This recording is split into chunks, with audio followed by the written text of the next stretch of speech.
안녕하세요. 점점 더워지는 날씨에 잘들 지내고 계시나요? 저는 요즘처럼 더워질 시기가 되면 한 번쯤 생각나는 사건이 있습니다. 지금이야 다 지난 일이고 생각하면 웃음만 나지만 그때는 정말 제가 했던 결혼에 대한 회의감까지 들면서 많이 힘들었었어요. 저는 한국에서 태어났지만 한국에서 지낸 시간보다 다른 나라를 돌아다니면서 보낸 시간이 훨씬 더 많았던 이제는 30대에 들어선 여자입니다. 전 아주 어린 시절부터 전 세계를 돌아다니시는 부모님을 따라서 세계를 돌아다니면서 살았어요. 원래 저희 부모님들도 한국에서 일하셨지만 제가 초등학교를 졸업할 때쯤이 되자 그동안 하고 싶었던 일을 하시겠다면서 저에게도 함께 하자고 하셨거든요. 그렇게 전 세계를 다니다 보니 항상 부모님과 붙어 있는 건 좋았지만 음식 때문에 힘든 일이 참 많았습니다. 나라에 따라서 식재료도 다양했고 향신료도 다양했고 그러다 보니 우리나라 사람 입맛에 맞지 않는 음식들을 먹어야 할 때가 많았거든요. 부모님들은 음식이란 것이 배를 채우는 용도라고 생각하셨지만 저는 아니었습니다.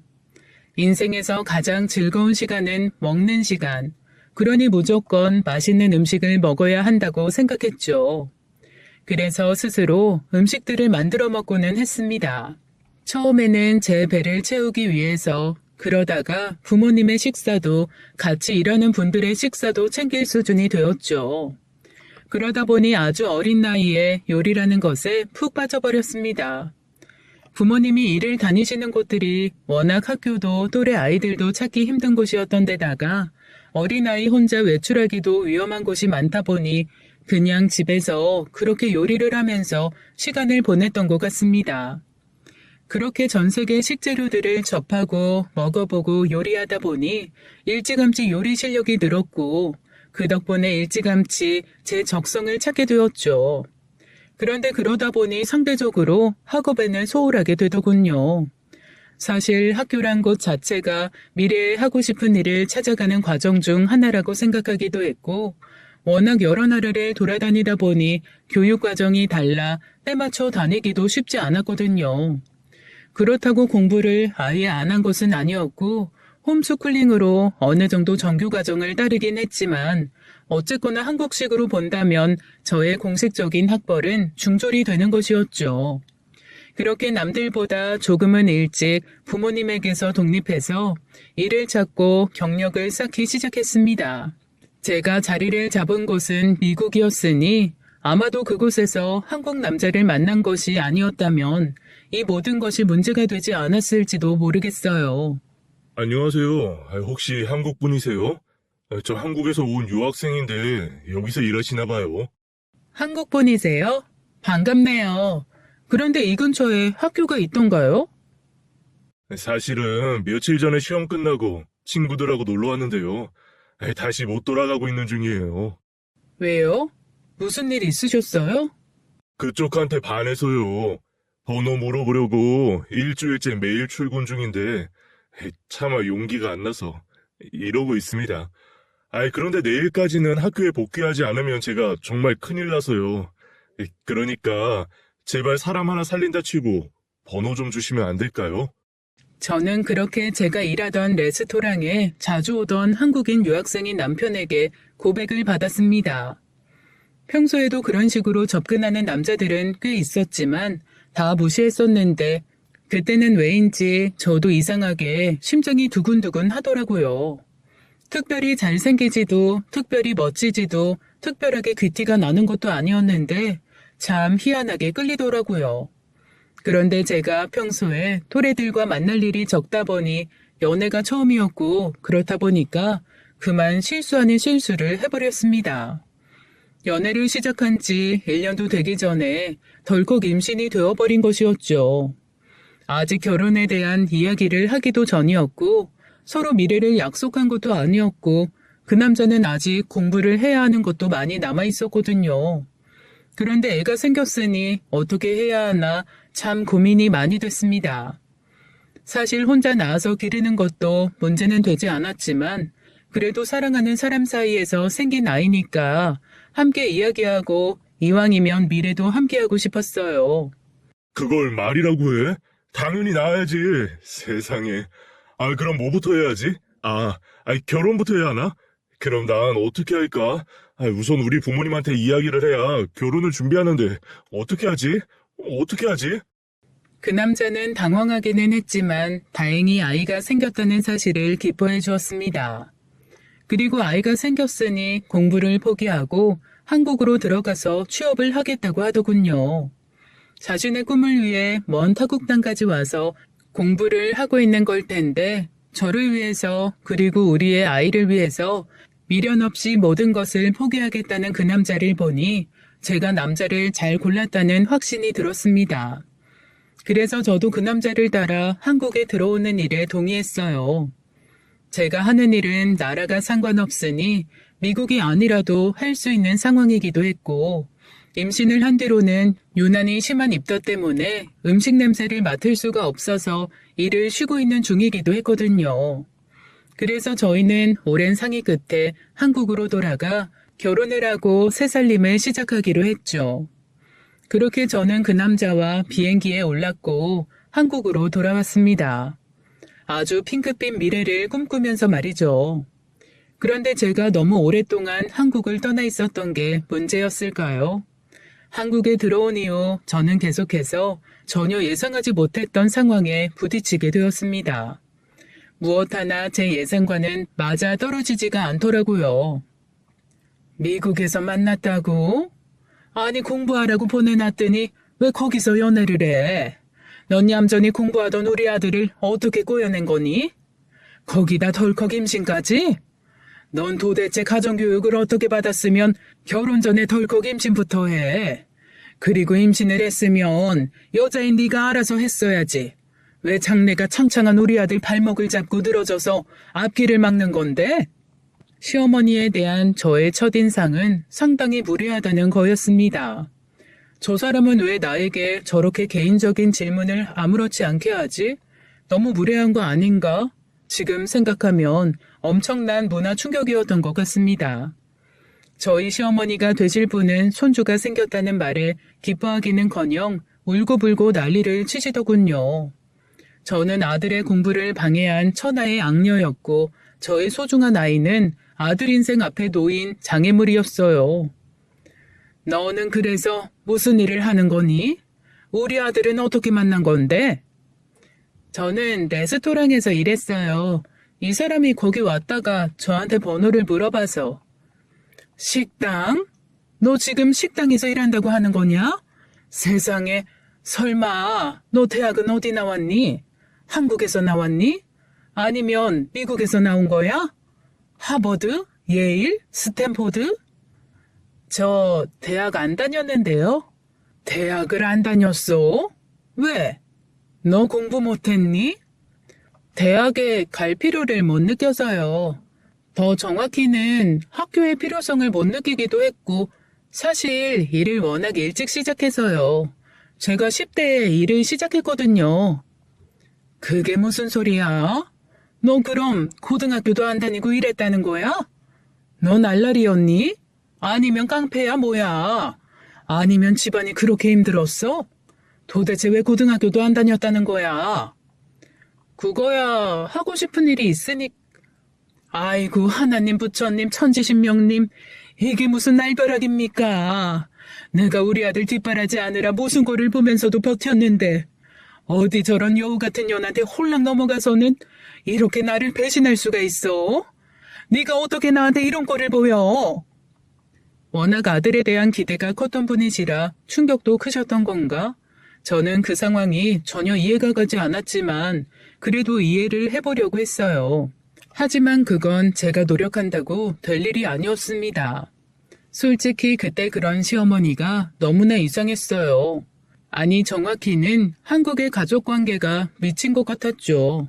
저는 남자와 여자가 결혼하는데 부모님의 역할이 그렇게 크다는 것 자체를 이해할 수가 없었거든요. 그냥 아들이 결혼할 여자니까 내가 같이 살 남자의 부모니까 어쨌든 가족이란 이름으로 묶이게 될 거니까 인사를 하러 간 것이었지 우리 사이를 허락받으러 간 것이 아니었습니다. 저희는 이미 부부가 되기로 약속을 했고 아이를 낳아 가정을 꾸리기로 계획도 다 끝난 상황이었으니까요.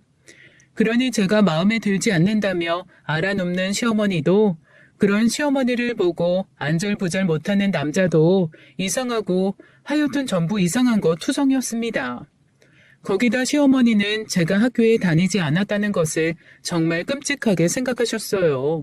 시어머니 기준에서 학교를, 그것도 고등학교를 다니지 않았다는 것은 있을 수 없는 일이었습니다. 저에게 엄청난 문제가 있다거나 저희 부모님에게 엄청난 문제가 있다거나 둘 중에 한 가지가 아니면 있을 수 없는 일이라고 믿으시는 듯 했어요. 거기다 상상력은 어찌나 뛰어나신지 제가 학교를 다니지 못한 이유에 대해서 100만 가지는 떠올리시는 것 같았습니다.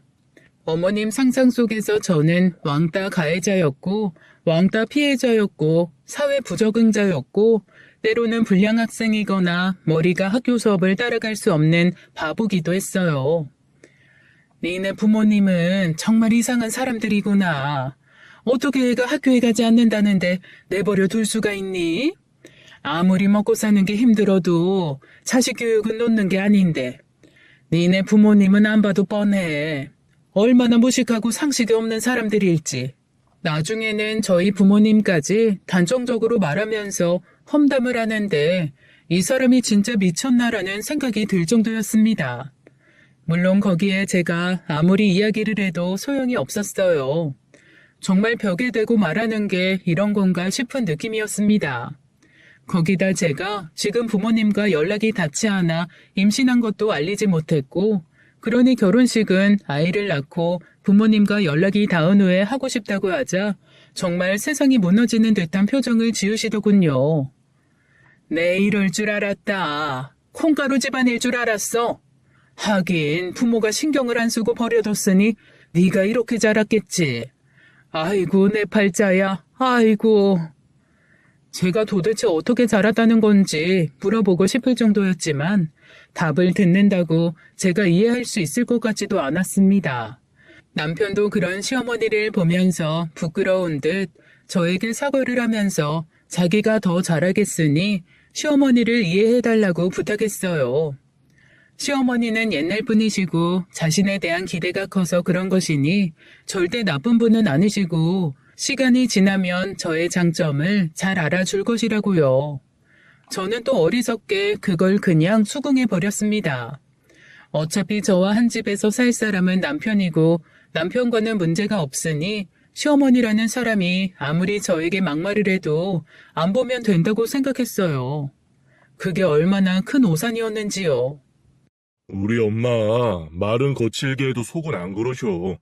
자기 배도 나왔고 오랜만에 한국에 와서 적응도 힘들 텐데 지금 결혼식 준비까지 하면 자기가 너무 힘들 거 알고 걱정해 주시는 거야. 혹시라도 오해하고 마음 상하고 그러는 거 아니지? 남편은 어떻게 봐도 시어머니가 저를 너무 싫어하며 하는 말들도 무조건 겉으로만 저러시는 거다. 속은 따뜻한 분이다. 지금은 처음이라 그렇다. 시간이 해결해 줄 거다 하며 포장하는 남편을 보니 참 별로라는 생각이 들더군요. 괜히 한국에 들어왔나? 이 남자와 정말 평생을 함께 할 수 있을까? 이 남자가 아이의 아빠로 괜찮은 걸까? 오만 생각이 다 들던 시기였습니다.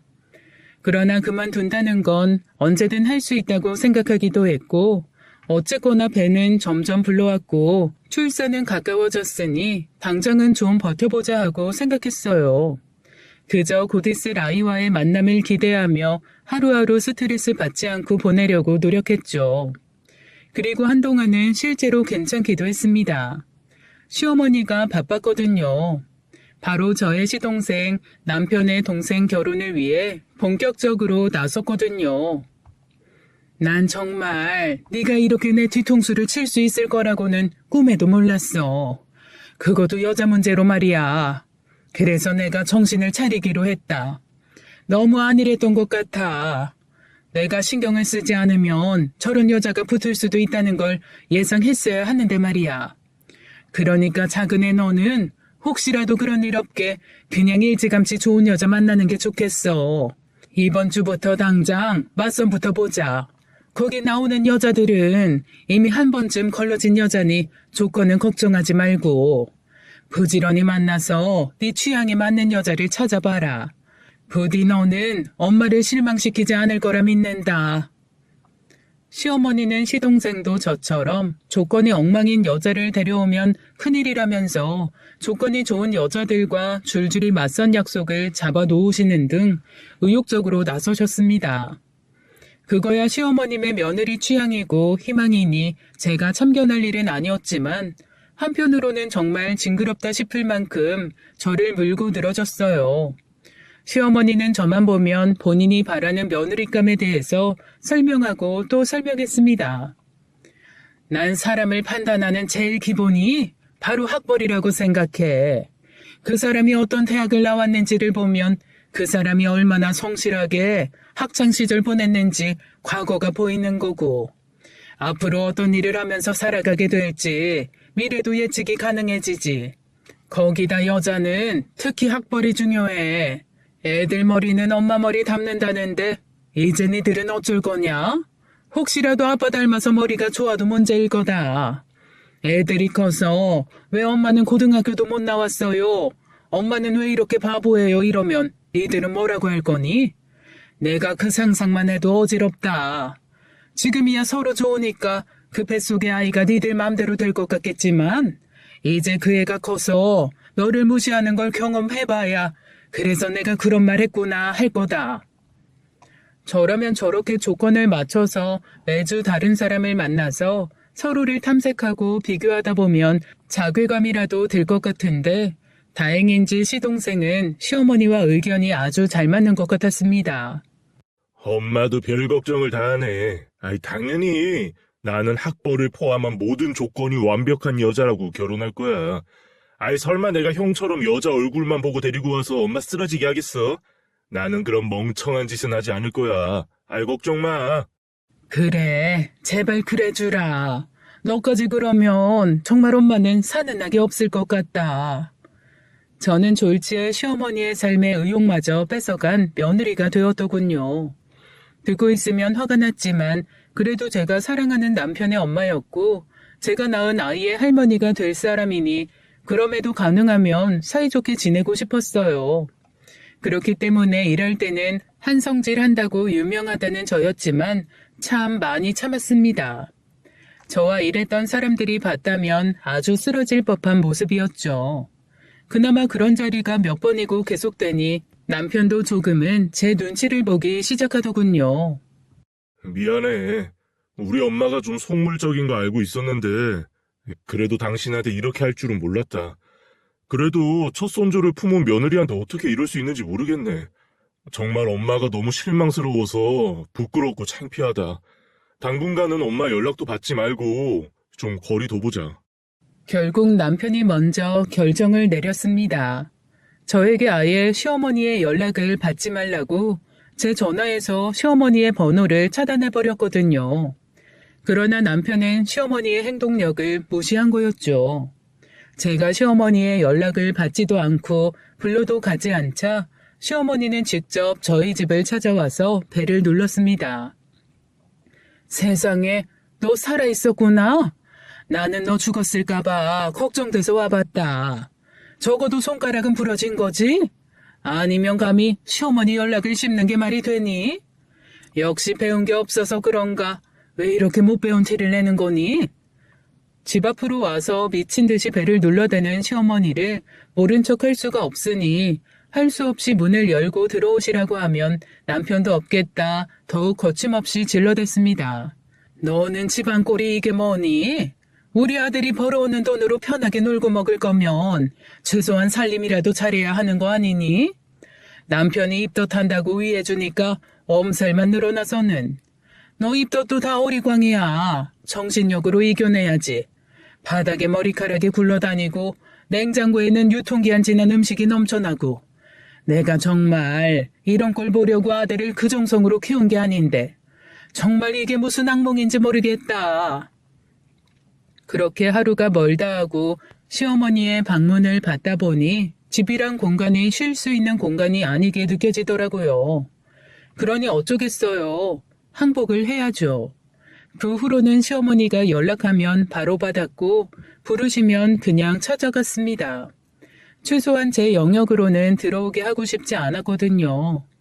그러면 시어머니는 며느리의 당연한 역할을 알려주겠다며 그렇게 집안 살림을 시키셨습니다. 입덧 때문에 정작 저희 집도 제대로 치우거나 남편 식사도 챙기지 못하던 저였는데 시댁에 빨래며 청소를 참 알차게도 시키더군요. 어떤 날은 아예 부엌에 엄청난 식재료를 쌓아놓기도 하셨습니다. 너 식당에서 일했다고 했지? 그럼 어디 그거라도 해봐라. 오늘 내 친구들 올 거니 제대로 잔치 음식 좀 만들어봐. 입덧 때문에 힘들기는 했어도 청소나 빨래보다는 요리가 낫기는 했습니다. 그러나 그렇게 만든 음식들을 보고 칭찬 한번 한 적이 없이 그저 타박만 하셨어요. 세상에, 너는 그나마도 쓸모가 없네. 손님을 불렀다고 하면 좀 제대로 모양 있게 만들어야지. 어디 이따위 걸 만들어서 날 창피 주려고 하니? 하긴 내가 너한테 뭘 기대하니. 아유, 재료만 아깝게 됐네. 그러나 그러면서도 매번 저에게 요리를 시키셨고 그러다 시어머님이 초대한 손님들과 제가 마주치기라도 하면 아줌마, 음식 준비 다 끝났으면 얼른 가보세요. 라며 저를 쫓아내더군요. 제가 며느리라는 것을 소개시키기가 싫은 것이었는지 아니면 결혼식을 하지 않고 살고 있으니 아예 며느리가 없는 척 하고 싶었던 것인지 정확하게는 모르겠으나 그렇게 저를 출장 요리사라도 되는 것처럼 속이면서 쫓아냈고 그러면 오히려 손님들이 저를 안쓰러워 하더군요. 세상에 저렇게 배가 불러서도 이런 일을 하러 다니네. 안 됐다. 얘, 팁 좀 챙겨드려라. 아줌마, 고생 많았어요. 힘들어도 좋은 날 올 테니까 힘내요. 그런 날은 어이가 없었지만 정말 싸우고 싶지도 않았습니다. 아니, 더 정확히는 상대하고 싶지도 않았어요. 그렇게 제 마음속에서 시어머니와의 거리를 점점 벌려가고 있었습니다. 그러나 그렇게 싫은 상황에서 몸을 움직이니 결국 탈이 나더라고요. 그날도 시어머니에게 불려가서 음식을 하고 있었어요. 그날따라 아침부터 몸이 좋지 않아서 정말 가고 싶지 않았는데 정말 중요한 손님이라면서 난리를 쳐서 할 수 없이 시댁으로 향했습니다. 재료를 손질하다 보니 뭔가 배가 땡기기 시작했고 이대로는 위험하다는 생각이 들었어요. 그래서 남편에게 연락한 뒤 병원으로 가려고 하는데 시어머니가 저를 못 가게 막으시더군요. 손님들이 올 시간이 됐는데 이렇게 가면 어떻게 하냐면서요. 오늘은 그냥 시켜서 드시라고 하면서 가려는데 어떻게 손님을 초대하고 배달 음식을 대접하냐면서 병원을 가더라도 음식은 다 해놓고 가라고 온몸으로 막으셨습니다. 배는 점점 땡겨와서 식은땀까지 나는데 귀를 터주지는 않고 아직 진통이 오면 안 되는 8개월 차라 불안하기는 하고 결국 저는 정신을 잃고 쓰러졌어요. 나중에 들으니 남편이 도착해서 앰뷸런스를 부를 때까지도 시어머니는 쉬하지 말라면서 저를 흔들어 깨우려고 하고 있었다더군요. 다행히 바로 병원으로 가서 그런지 조산을 하지는 않았지만 의사가 몸 상태가 너무 나쁘다며 절대 무리하면 안 된다고 신신당부를 했고 저와 남편은 차라리 시어머니가 부르지 못하도록 병원에 입원해 있다가 아이를 낳는 게 좋겠다고 결정했습니다. 병원에서의 시간은 답답하기는 했지만 시어머니를 보지 않으니 살 것 같았어요.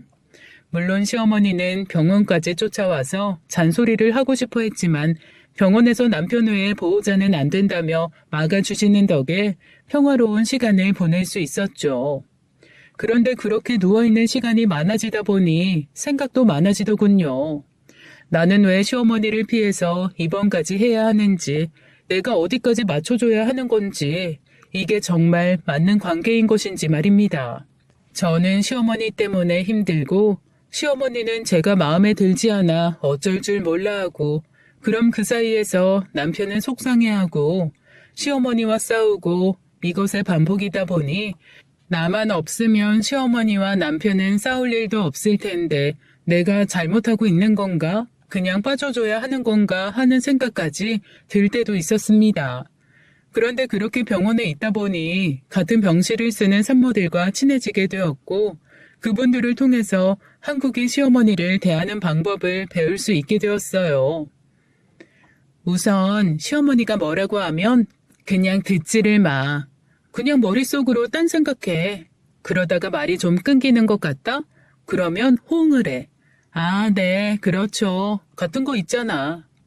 보통 시어머니가 며느리한테 하는 이야기는 10에서 9는 하나도 안 중요한 거니까 그 중요한 한계를 위해서 시어머니가 하는 이야기를 다 경청하다가 스트레스 받을 필요가 없어.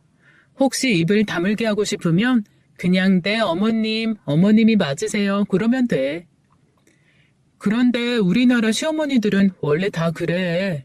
자기 시어머니면 특별히 그런 거 아니야. 다 그냥 그래. 다 며느리 못 잡아먹어서 안달이야. 그러니까 와 우리 시어머니 왜 저러지? 그런 거 고민하지 마. 내가 잘하면 될까? 그것도 고민하지 마. 자기가 어떻게 해도 변하지 않아. 그냥 시어머니들은 그냥 그래. 도저히 이해할 수 없는 논리지만 그게 한국식 시어머니와 며느리의 관계고 다들 저렇게 생각한다고 하니 오히려 마음이 편해지더군요. 모든 평화가 마음에서 온다더니 정말 그렇게 마음을 바꾸니 편하더라고요. 너는 떠들어라 나는 안 들으련다 라는 마음가짐으로 시어머니의 이야기를 귀담아 듣지 않기 시작한 것이죠. 그렇게 2달의 시간이 지나고 저는 아이를 출산하게 되었습니다. 아이가 태어나니 아이만 보고 있어도 너무 행복하다 보니까 아이에게만 집중을 하게 되기도 했고요. 눈을 마주쳐도 좋고 입이 오물거리는 것을 봐도 좋고 웃는 것 우는 것 뭐래도 귀엽고 사랑스러운 아이를 보고 있으니 시간이 어찌나 빠르게 지나가는지요. 너 혹시 고아 아니니? 어떻게 아직까지 연락이 안 될 수가 있어? 어떻게 딸이 자식을 낳았는데도 이렇게 모른 척을 하고 있을 수가 있냐고. 너 진짜 부모가 있기는 한 거니? 안 그래도 얼마 전에 연락은 됐어요. 이번에는 정말 오지에 가 계신다고 하시더라고요. 그런데 하시는 일이 있으셔서 당장은 못 나오시나 봐요. 안 그래도 저희 애기 보고 싶다고 최대한 빨리 나오신다고는 하셨어요. 넌 지금 그걸 말이라고 하고 있니? 요즘 같은 세상에 아무리 오지라고 해도 연락 안 되는 곳이 어딨고 아무리 일이 중요해도 딸 자식이 출산하는 것보다 중요한 일이 어딨어? 너 다 거짓말이지? 너 엄마 아빠 없지? 맞지? 네가 귀신을 속여라. 나는 못 속인다. 그게 아니라 그거 아니면 혹시 니네 부모님 범죄자니? 어디 누구한테 쫓기는 거야? 그래서 연락도 못하고 한국도 못 들어오는 거지? 그런 거지? 그런 거 아니에요. 저희 부모님이 자리를 비우시면 같이 일하시는 분들이 너무 힘들어지시니까 갑작스럽게 자리를 못 비우시는 거예요. 그래도 지금은 매일 통화하고 있으니까 괜찮아요. 괜찮긴 뭐가 괜찮니? 내가 정말 어쩌다가 이런 꼴을 보니? 며느리는 중학교밖에 못 나온 반푼이에 사돈이라고는 범죄자고. 그런 거 아니라니까요. 지금 저희 부모님이 됐다. 네가 지금 무슨 말을 해도 나는 못 믿는다. 네가 얼마나 혓바닥을 잘 놀려서 우리 아들을 속였는지 몰라도 나는 어림도 없어. 또 제 말은 다 끊어먹고 혼자서 상상하고 저희 친정 부모님 욕까지 하는 시어머니를 보고 있으니 짜증이 머리끝까지 올라오며 울컥했어요. 하지만 한국 시어머니는 다 그렇다는 충고를 떠올리며 그래, 뭘 스트레스 받으며 설명을 하냐 싶더라고요. 네. 생각하고 싶은 대로 생각하세요. 그냥 그렇게 다시 마음을 비웠습니다. 그런데 그런 저의 포기를 시어머니는 항복으로 이해하신 것 같더군요. 너는 좋겠다. 배운 것도 없고 능력도 없는 거렁뱅이가 임신공격으로 우리 아들같이 능력 있는 남자 꼬셨으니 팔자 제대로 핀 거지. 그런데 너는 언제까지 놀 거니? 이제 입도 핑계도 안 되니까 너도 나가서 돈을 벌어야 할 거 아냐. 아직 아이 100일도 안 됐는데요. 아무래도 아이가 돌은 돼야 새로 일을 구하지 싶어요. 또 핑계는 애가 돌 된다고 네가 일할 것 같아? 나는 아닐 것 같은데. 나는 네가 우리 아들 등골 빼면서 집에서 노는 거 절대 못 보니까 그런 건 꿈도 꾸지 마라. 그래서 내가 친구한테 부탁했더니 특별히 널 써주겠다고 하더라. 내 친구가 얼마 전에 순대국밥집을 하나 오픈했는데 마침 주방 아줌마가 필요하다고 하더라고. 점심시간 바쁠 때 나가서 하루 5시간씩만 일하면 100만 원씩 월급 준다고 하니까 그 시간에는 애 어린이집에 맡기고 가서 일해. 어머님, 제가 순대국밥을 좋아하기는 하는데요. 제 전공 요리는 한식이 아니라서요. 그리고 아직 애를 어린이집에 보낼 생각도 없어요. 걱정해 주셔서 감사합니다. 그런데 일은 제가 구하고 싶을 때 제가 구할게요. 그리고 제가 벌어놓은 것도 있어서 다행히 아직은 그 사람한테 손 안 벌리고 있으니까 걱정하실 거 없으세요.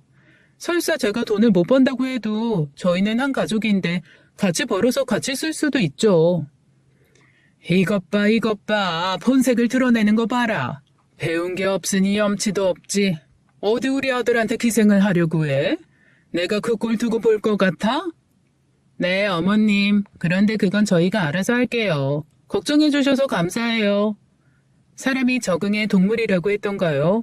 저도 어느새 시어머니에게 적응을 했는지 이상한 곳에 최저시급도 안 되는 일당으로 취직시키려고 하는 것도 한 귀로 듣고 한 귀로 흘릴 정도의 내공이 쌓이더군요. 그런데 문제는 시댁 쪽도 전력을 보강했다는 것이었습니다. 바로 시동생이 그동안의 노력의 성과를 보이며 드디어 결혼할 여자를 결정하고 집으로 인사를 데리고 온 것이었어요. 그래, 내가 이제 드디어 제대로 며느리다운 며느리를 보는구나. 그래, 학교도 직업도 집안도 이렇게 마음에 드는 애가 우리 아들들 짝이어야 하는 건데 말이다. 엄마 또 왜 이래요? 나하고 약속한 거 잊으신 거예요? 이러실 거면 저희 일어날게요. 일어나긴 어딜 일어나니. 큰애야, 드디어 네가 우리 집을 위해서 해줄 일이 생겼지 뭐니?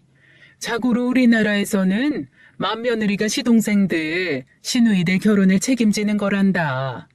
그러니까 이번에 시동생 결혼식은 네 일이다 생각하고 열심히 준비해라. 작은 애는 일이 바빠서 그런 사소한 일에 신경 쓸 새가 없을 거야. 원래 사회적으로 인정받는 사람들은 일만 열심히 하게 주변에서 도와줘야 하는 거고. 그러니까 큰애 네가 자잘한 심부름들 몸 쓰는 건 나서서 다 해주고, 알았지?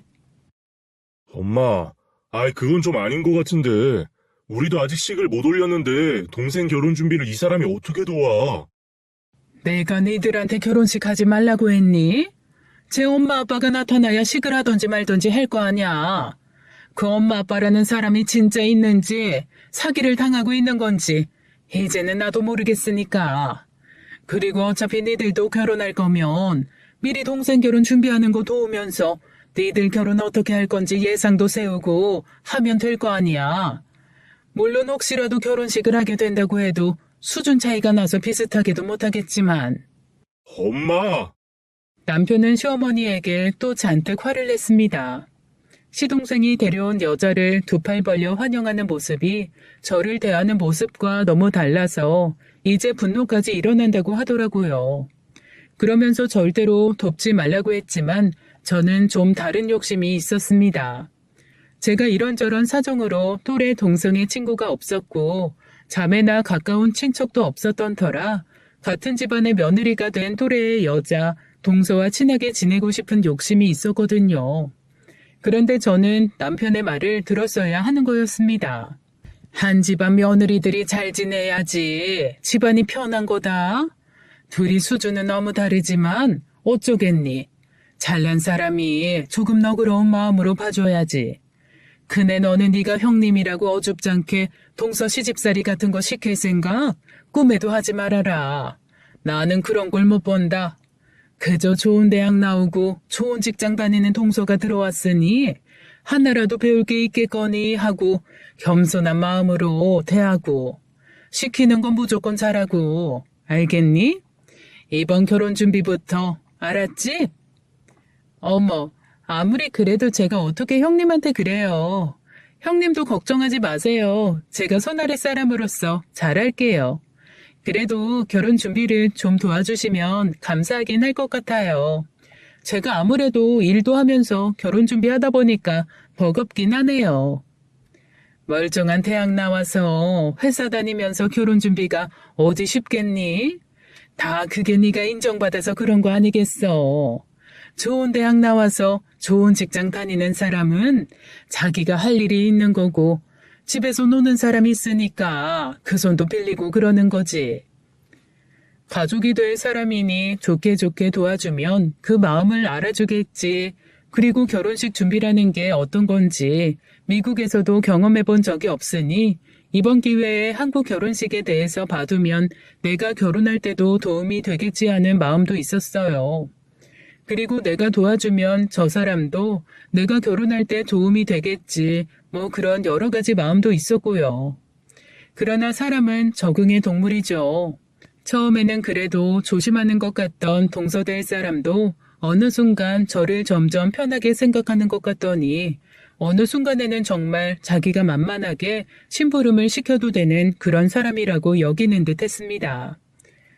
형님, 어제 찾아오신 한복 그거 어떻게 된 거예요?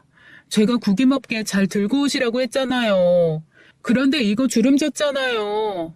이거 내일 스튜디오 촬영인데 어떻게 하실 거예요? 택시 타신 거죠? 그러니까 접혔죠. 제가 서서 버스 타시라고 했잖아요. 아니 도대체 왜 이렇게 말귀를 못 알아들으세요? 동서, 지금 선 세게 넘네? 사람이 좋은 마음으로 도움을 준 거면 고마워하는 게 아니라 지금 뭐라고 하는 거야? 돈 주고 사람을 써도 그렇게 말하면 갑질이란 소리 들어. 근데 하물며 나는 동서 윗사람이고. 윗사람은 개뿔? 나이 많은 게 벼슬인 줄 아나. 동서! 어머, 들리셨어요? 귀는 잘 들리시나 봐요. 그러게 어릴 때 공부 좀 하시지 그러셨어요. 중졸이 뭐예요, 중졸이?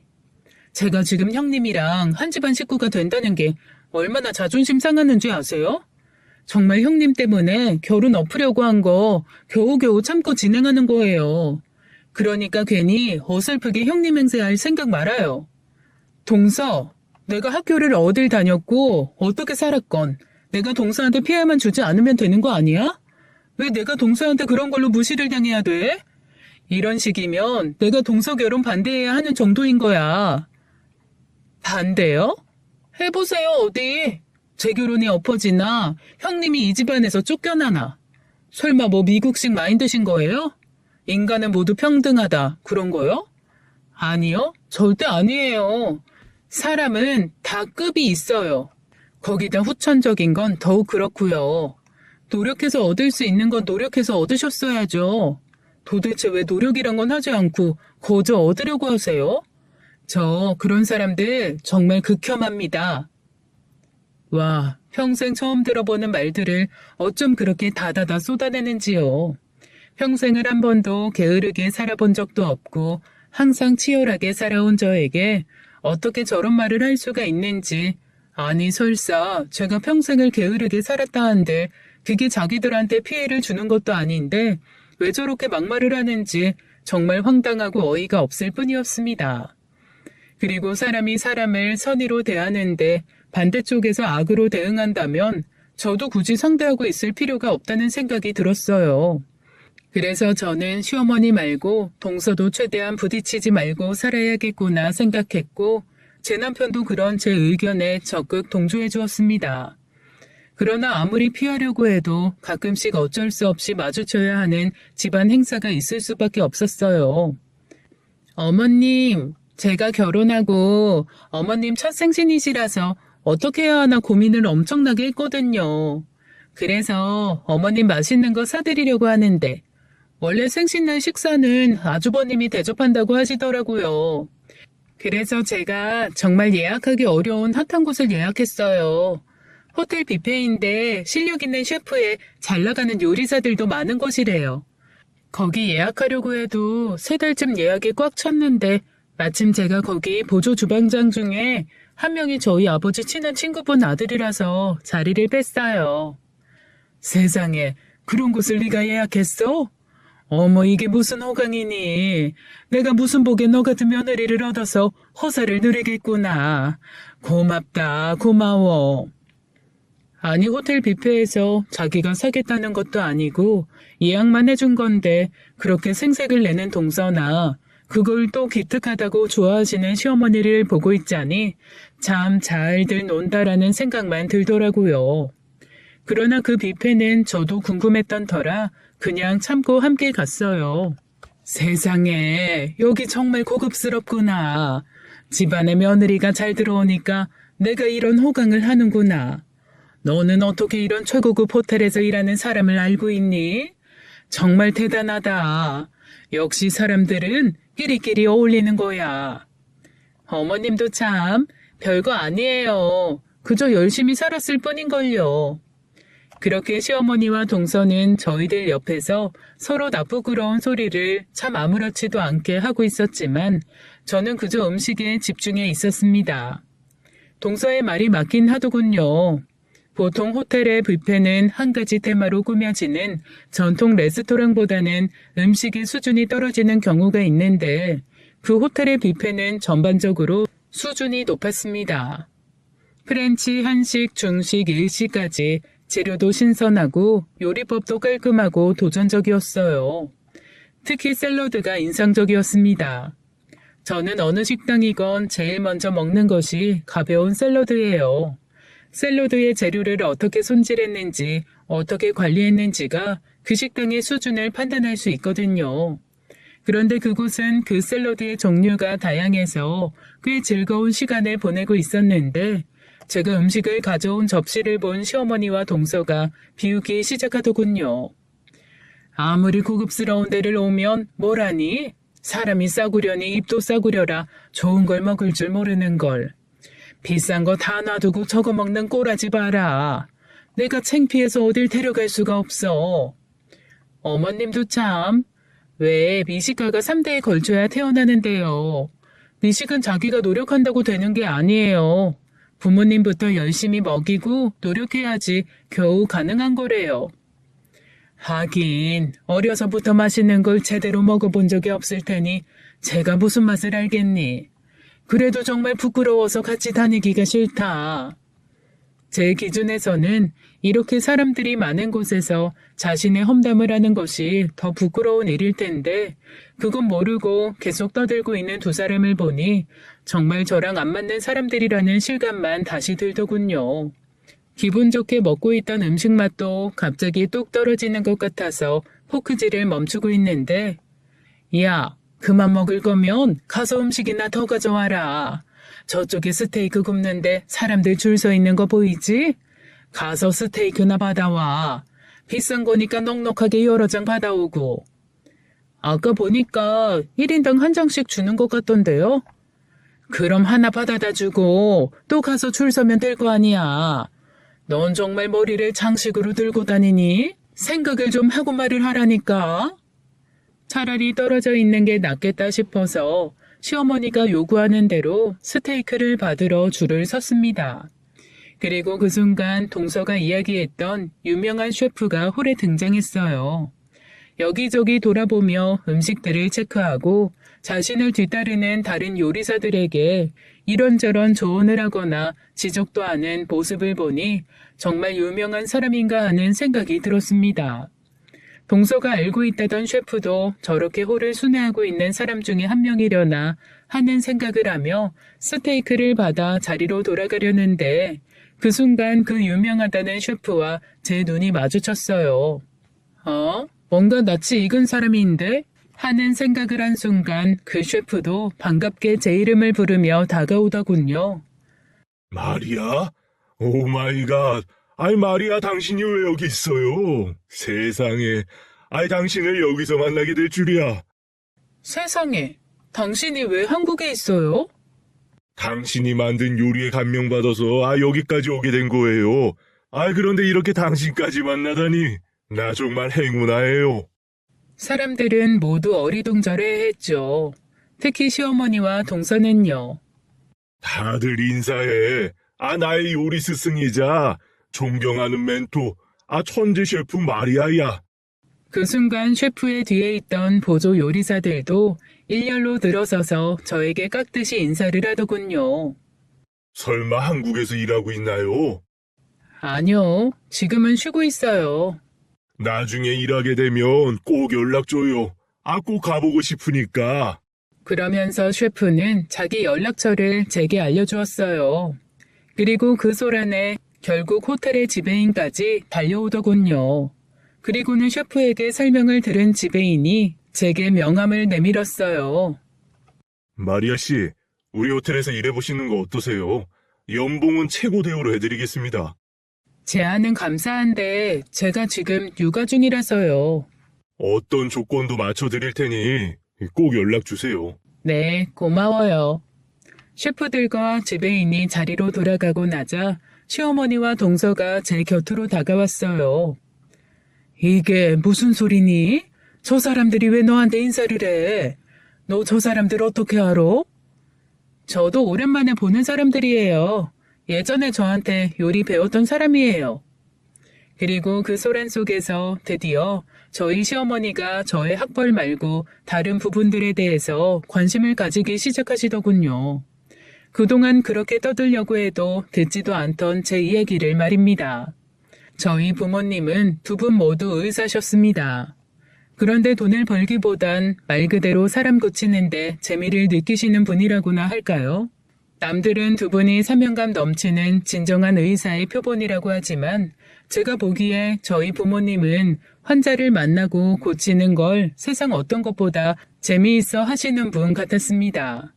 그래서 본인들의 일을 좋아하셨고 보람있어 하셨고 그러다 보니 일이 취미가 되는 덕업일치의 경지셨죠.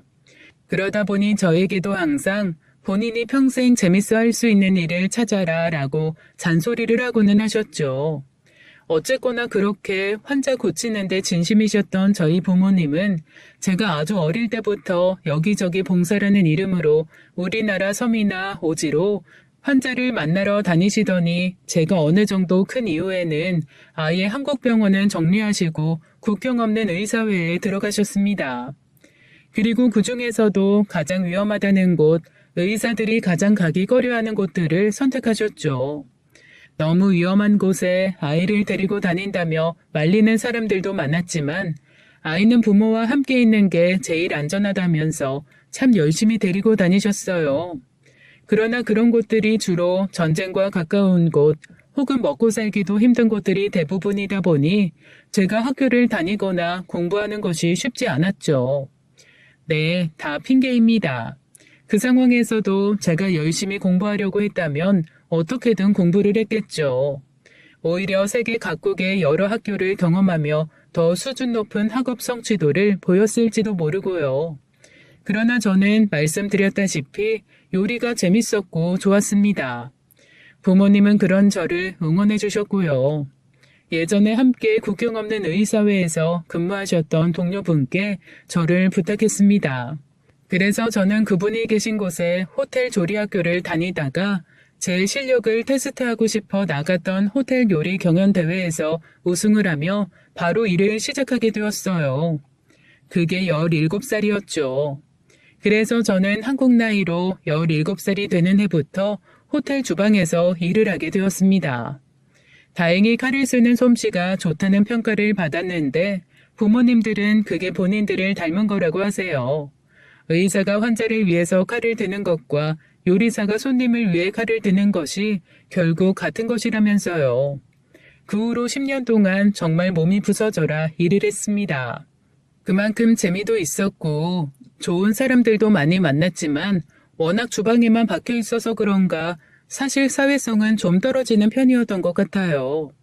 연애도 제대로 못 해봤고 친구도 제대로 사귀지 못했거든요. 그래서 저에게 적극적으로 다가와주는 남편에게 호감을 느꼈고 좀 쉽게 사랑에 빠진 것도 인정합니다. 그리고 시어머니나 동서의 막장 행각에 대처하는 게 어리숙했고 그러다 보니 점점 더 만만하게 보고 더 막말을 하고 뭐 그런 악순환이었던 거죠. 뭐야? 그럼 니네 부모님이 의사라고? 진짜? 그리고 너는 미국에서 호텔 조리학교 다닌 거면 그냥 중졸이 아니잖아. 중졸은 맞죠. 일반 학교가 아니라서 우리나라에선 학교로 인정을 받지 못하거든요. 뒤늦게 모든 사실을 알게 된 시어머님과 동서는 말 그대로 경악하더군요. 그동안 제 말을 정말 하나도 믿지 않고 계신 거였어요. 당연히 거짓말일 거라고 생각하셨다는데 본인들이 그런 거짓말을 쉽게 할 수 있으니 남도 그럴 거라고 생각한 건지 뭔지. 마침 그때쯤 드디어 저희 부모님도 한국으로 들어오실 수 있으셨습니다. 제가 부모님에게서 독립한 이후 두 분은 그동안 저 때문에 자제하셨던 거라면서 정말 오지 중에 최고의 오지, 전쟁 지역 중에 최고의 전쟁 지역만 찾아다니는 바람에 정말 연락이 힘들었었거든요. 더구나 그런 곳들은 지원자가 없어서 후임자를 구하기 힘든 바람에 제가 남자를 만났다는 것도, 아이가 생겼다는 것도, 결혼을 했다는 것도, 그리고 아이를 낳았다는 것도 모두 전에는 들었지만 한국으로 나올 수는 없어서 계속 나오지 못하고 계셨던 거였습니다. 그렇게 오랜만에 만난 저희는 세상 즐거운 시간을 보냈어요. 저희 아이는 처음 만난 외할머니, 외할아버지의 품에서 계속 싱글벙글하면서 사랑을 듬뿍 받았고, 저희 남편도 처음 만난 장인 장모님께 용돈도 두둑히 받고 좋은 이야기도 많이 들었습니다. 부모님은 거의 20년 만에 휴가다운 휴가를 보내시겠다면서 한동안 저희 곁에 있겠다고 하셨어요. 다시 일을 시작하신다고 해도 본인들 나이가 있으셔서 이제는 외국으로 나가기는 무리일 것 같아 어디 조용한 무인촌이나 섬으로 가서 병원을 차리시고 싶다고 하시는데 그 전에 의대 동기들과 지인들의 부탁으로 간간히 수술을 하러 가시거나 강의를 가시면서 시간을 보내고 계시죠. 그러면서 저희 아이를 봐주셨고 그 덕분에 저는 마음 편하게 다시 일을 시작하게 되었습니다. 사실 더 아이 곁에 있고 싶은 마음이 있었지만 호텔 지배인이 매일같이 집으로 찾아와서는 조르는 바람에 예정보다 일찍 복귀한 게 사실이었죠. 하지만 역시 저는 주방 체질인지 정작 일을 시작하니 너무 즐겁더라고요.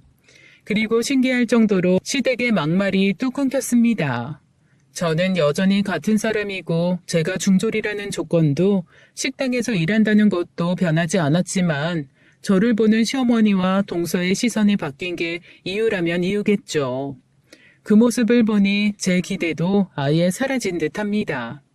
그렇게 진정으로 마음을 비우고 기대도 버리니 덕분에 하루하루가 편하고 즐거워요. 저는 그래서 주변에서 저처럼 시댁 때문에 힘들어하는 사람들을 보면 노력하지 말라고 합니다. 어차피 변해야 하는 건 본인이 아니라 자신을 함부로 보는 상대라고 말해주면서요.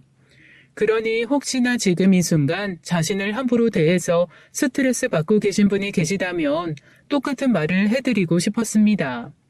나를 좋아하지 않는 사람들 때문에 힘들어하기보다 날 좋아하는 사람들 틈에서 내가 좋아하는 일을 하면서 행복하게 지내는 게 본인과 시간을 소중하게 지킬 수 있는 방법이거든요.